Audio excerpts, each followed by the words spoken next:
السلام عليكم. كنتمنى تكونوا بخير وعلى خير.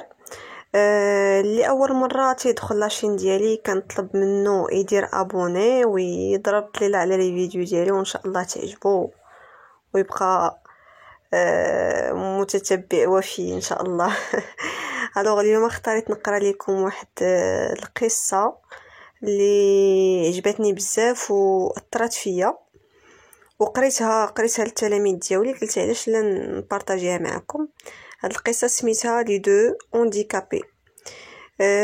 كنتمنى منكم انكم تسمعوا ليها، ومثلا اللي عندها وليداتها صغار ولا هذا ما تيفهموش هكا الفرنسي تحاول تشرحها لهم، توصل لهم داك لو ميساج، حيت صراحه قصه مؤثره بزاف وتقدر توقع لاي واحد في هذه الحياه، خصوصا انه الدراري بسلامتهم ما تيجلسوش.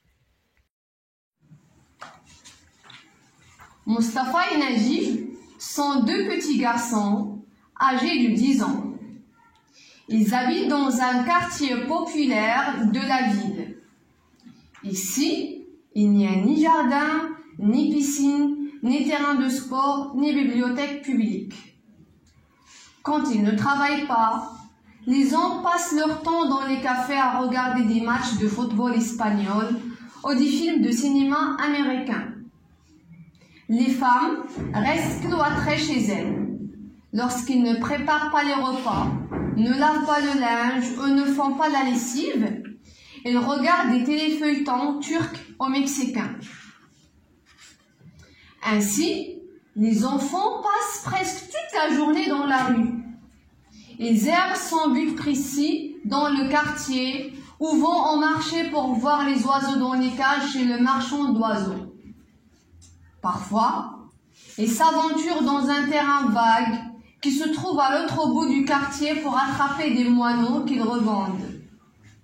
Mais la plupart du temps, ils jouent au ballon dans la rue, insouciants des dangers de la route. Or, un jour, Mustapha, Najib et d'autres garçons du quartier jouent un match de football. Ils courent dans tous les sens et heurtent les passants qui les blâment et leur conseillent de ne pas jouer dans la rue. Soudain, une voiture heurtait deux garçons qui se disputent le ballon. Heureusement, le conducteur de l'automobile est un homme sage qui ne roule pas à vive allure. Il donne un coup de frein brusque et évite de justesse un accident tragique. Malgré cet avertissement, les enfants continuent à jouer dans la rue. Ils sont absorbés par le jeu quand une voiture conduite par un jeune homme téméraire roulant à une grande vitesse les surprend. Il heurte 4 garçons agglutinés autour du ballon. Les petits corps sont violemment jetés contre la chaussée. Les victimes perdent connaissance.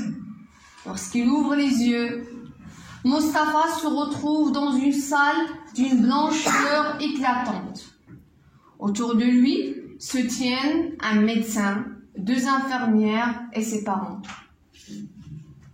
Sa mère a les larmes aux yeux. Elle le serre dans ses bras en pleurant. Le jeune médecin lui dit: « Madame, vous ne devez pas le secouer. Ne vous inquiétez pas. Il se portera bien. » L'enfant fait un mouvement pour se relever, mais il ne sent pas ses jambes. Il tend les mains pour les toucher. Et là, il ne les trouve pas. Terrifié, il demande innocemment à sa mère: « Maman, où sont les jambes ?» La femme tourne la tête afin d'éviter le regard horrifié de son fils. Alors le médecin lui dit tendrement: « Mon fils, tu as été victime d'un accident de circulation quand tu jouais au ballon dans la rue. Tes jambes ont été écrasées par une voiture. Pour te sauver, on a dû les amputer. C'était le seul moyen de te sauver. »« Non !» crie le garçon. « Je ne veux pas vivre sans jambes. Comment je pourrais jouer au football ? Comment je marcherai ? Mes copains se moqueront de moi en m'appelant le... Le médecin ajoute, ton ami Najib a eu le même sort. Mais sache mon fils, que la technologie s'est beaucoup développée. Tu pourras marcher avec des jambes artificielles. Quelques jours après, les deux enfants quittent l'hôpital et rentrent chez eux. Les voisins qui leur rendent visite pour les réconforter les regardent avec pitié. Cela fait beaucoup de peine à Mustapha. Ne pouvant marcher, les deux enfants restent allongés chez eux. Pour scier, ils regardent la télévision. Mais les programmes sont les mêmes émissions, qui sont banales et plates. Les mêmes films qui se ressemblent. Ayons pitié pour les aider à surmonter cette phase difficile de leur vie. Avec le temps, Najib finit par devenir un accro aux jeux vidéo. Contrairement à Mustapha, qui s'en lasse vite et découvre le plaisir de la lecture. Sa grande sœur, qui travaille dans une grande librairie située au centre-ville, lui apporte beaucoup d'histoires et de revues pour enfants. Elle trouve un grand plaisir à lire Picsou, Science, Evie Junior, Tintin, les histoires des petits Nicolas. Elle regrette de ne pas avoir découvert le plaisir de la lecture un peu tôt. Mais comme dit le proverbe, il n'est jamais trop tard pour faire. Grâce à ces lectures, Mustapha apprend l'histoire de plusieurs personnages célèbres qui étaient des handicapés, mais qui ont réussi brillamment. Georges est un grand écrivain argentin qui était aveugle, mais qui écrit des romans à succès. Taha Hussein a perdu la vue depuis sa tendre enfance. Pourtant, sa cécité ne l'a pas empêché de devenir ministre de la Culture en Égypte et écrivain célèbre dans le monde entier. Le petit garçon aime particulièrement l'histoire de l'athlète sud-africain Oscar Pistorius, amputé des deux jambes, mais qui remporte plusieurs médailles aux Jeux olympiques grâce à des jambes artificielles. Ces histoires, comme tant d'autres, lui donnent de l'espoir. Il a la certitude que le handicap n'existe que dans la tête des personnes faibles qui manquent de volonté et de courage. Stephen est un savant britannique paralysé. Néanmoins, sa paralysie ne l'empêche pas de contribuer au développement de la science. Or, beaucoup de personnes qui ne souffrent d'aucun handicap physique échouent. Bref, le handicap physique n'est pas un obstacle qui empêche les personnes fortes de réaliser leurs rêves. Quand Mustapha rencontre son ami Najib, il lui parle de ces personnes qui ont défié l'infirmité physique et qui sont devenues de grands scientifiques, de grands sportifs, de grands écrivains et de grands comédiens. Mais Najib ne partage pas l'enthousiasme de son ami et devient de plus en plus paresseux. Il préfère ne plus aller à l'école sous prétexte que les autres le regardent bizarrement et que quelques-uns le traitent de pull de jade. Une association fait aux deux garçons dons de jambes artificielles et de béquilles pour leur permettre d'aller à l'école. Mais Najib quitte les bancs de l'école et se met à traîner dans les rues ou à musarder dans les cafés. Parfois, des gens qui ont pitié lui donnent quelque chose à manger, ou même des pièces de monnaie.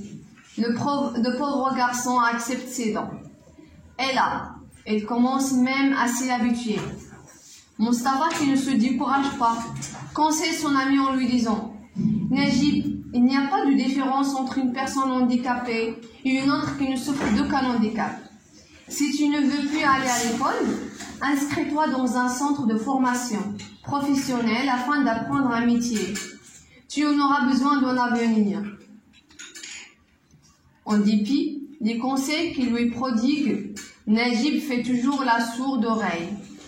Pire encore, il erre dans les rues et fait le tour des cafés pour demander aux gens de lui donner de l'argent. Et quand en fin de journée, il compte les pièces de monnaie qu'il a collectées, il jubile en découvrant une somme intéressante. Ainsi, il prend goût à la mendicité et finit par devenir professionnel. Comme tous les mendiants, il apprend des formules spécifiques pour apitoyer les passants. Au nom d'Allah, aidez ce pauvre handicapé. Ou, ayez pitié de moi, je n'ai rien à manger. Il choisit des lieux particuliers pour demander la charité. Près d'un feu rouge, dans les parkings du centre commerciaux, dans les cafés du centre-ville, devant les boulangeries. Certains passants, attendris par son état, lui donnent du pain, des gâteaux, des sandwichs ou de l'argent. D'autres refusent de lui donner quoi que ce soit en lui disant « Mais c'est honteux de tendre la main. Tu peux travailler en apprenant un métier qui te permettra de vivre dans la dignité. » Une fois, les policiers l'arrêtent et l'envoient dans un centre pour handicapés, fous et personnes âgées abandonnées par leur famille. On lui propose de rester dans le centre afin d'apprendre un métier qui lui dispensera de mendier. Mais il refuse chez lui. Mustapha, qui travaille avec acharnement, est toujours le premier de sa classe. Il obtient de bonnes notes et réussit chaque année. Ses professeurs, ses camarades, ses voisins le respectent beaucoup parce qu'il est l'exemple de l'enfant courageux, studieux et vaillant qui ne baisse pas les bras devant les difficultés et ne recule pas devant les obstacles. Il rêve de devenir ingénieur afin de créer des membres artificiels qui aideraient les personnes handicapées.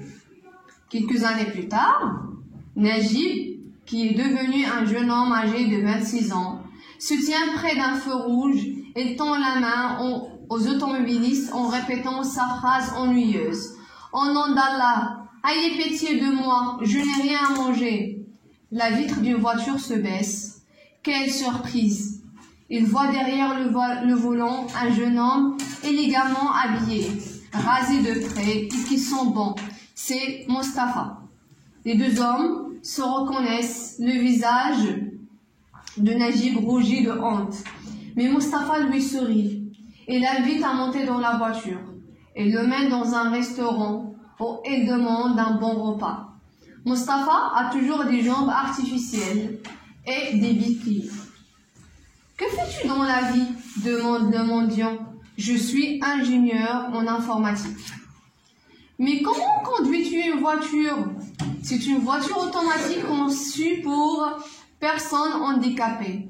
Tu vois, Najib, il y a une solution pour tout. » Le mendiant regrette amèrement d'avoir baissé les bras, de s'être découragé.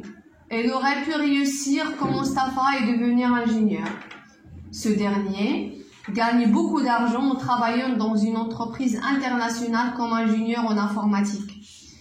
De larmes coulent sur les joues de Najib. Son compagnon lui tend gentiment un mouchoir en papier et dit affectueusement « Ne pleure pas Najib, tu peux toujours changer ta vie. Je t'aiderai à t'inscrire dans un centre de formation professionnelle pour obtenir un diplôme de technicien en informatique et je t'aiderai à trouver un travail. »